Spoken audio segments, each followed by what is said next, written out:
అందరికీ నమస్కారం. ఎక్కడైతే దళిత నియోజకవర్గాలు ఉంటాయో, ఎక్కడైతే దళిత నియోజకవర్గంలో కూడా అక్కడ ఉన్నటువంటి ఎమ్మెల్యేలు కానీ నియోజకవర్గ సమన్వయకర్తలు కానీ డెవలప్ అవుతూ ఉంటారో వారి మీద కూడా మూకుమ్మడి దాడి చేస్తారనేది జగమెరిగిన సత్యం. దీన్నైతే మనం స్ట్రాంగ్గా కూడా నమ్మాలి.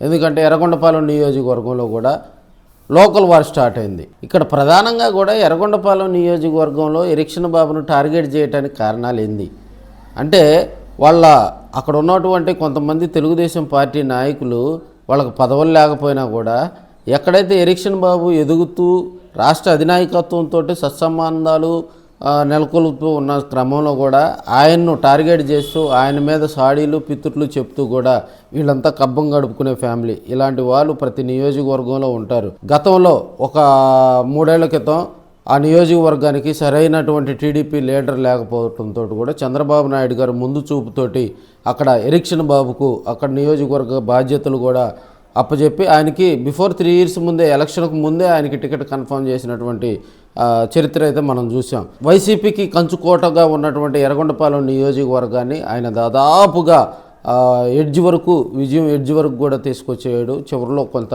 డీలా పడ్డప్పటికీ కూడా ఆయన నియోజకవర్గ ఎమ్మెల్యేగా ఓడిపోయినప్పటికీ కూడా నియోజకవర్గంలో కూడా ఆయన కొన్ని కార్యక్రమాలు చేస్తూ అభివృద్ధి కార్యక్రమాలు, సంక్షేమ కార్యక్రమాలు కూడా ప్రజల్లోకి తీసుకెళ్తూ ఉన్నాడు. నియోజకవర్గ ఇన్ఛార్జి ఎరిక్షన్ బాబుకు లోకల్గా ఉన్నటువంటి కొంతమంది తెలుగుదేశం పార్టీ లీడర్షిప్ అయితే అగ్గి రాజేస్తున్నారు. ఆయన మీద ఈ మధ్యకాలంలో కూడా రాష్ట్ర కార్యవర్గానికి అదేవిధంగా రాష్ట్ర అధినాయకత్వానికి కూడా ఫిర్యాదు చేయటం, ఆయనకు మద్దతుగా కూడా కొంతమంది ఇక్కడ ఒంగోలు పార్లమెంట్ అధ్యక్షుడి గారికి కూడా ఎరిక్షన్ బాబుకు అనుకూలంగా కొంతమంది కూడా ఆపోజిట్ వర్గం మీద కూడా విమర్శలు చేయడం జరిగింది. అయితే ఇక్కడ ఉన్నటువంటి రాష్ట్ర నాయకత్వం కూడా కలగజే వాళ్ళు ప్రధానంగా కూడా అంతకుముందు నియోజకవర్గంలో ఒక 2 వైసీపీకి పనిచేశారు అధికారులు. వాళ్ళని బదిలీ చేయడంలో ఎరిక్షన్ బాబు కొంత అలసత్వం వహిస్తున్నారని కూడా ఫిర్యాదు చేయడం జరిగింది. అయితే గిద్దలూరు కాన్స్టిట్యున్సీలో ఉన్నటువంటి కొంతమంది తెలుగుదేశం పార్టీ నాయకులు వీళ్ళ బంధువులు అక్కడ టీడీపీకి సపోర్ట్ చేశారనే నెపంతో కూడా వాళ్ళు ఉంచడం జరిగింది.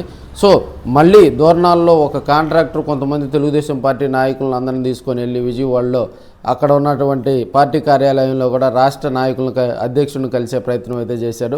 వాళ్ళని బయట ఉంచి అధ్యక్షుడు కూడా అలా లీడర్ తోటి మాట్లాడి ఇలాంటి కార్యక్రమాలకు కూడా ఇంతమంది జనాన్ని తీసుకురావద్దని చెప్పి కూడా చురకలు అంటించినటువంటి సందర్భాలు అయితే మనం చూసాం. అధినాయకత్వం అయితే కలగజేసుకొని రాబోయే రోజుల్లో కూడా అక్కడ ఉన్నటువంటి లీడర్షిప్ తోటి కూడా కూర్చొని మాట్లాడేందుకు కూడా మరికొన్ని రోజుల్లో కూడా చర్యలు తీసుకునే సూచనలు అయితే మనకి కనిపిస్తూ ఉన్నాయి.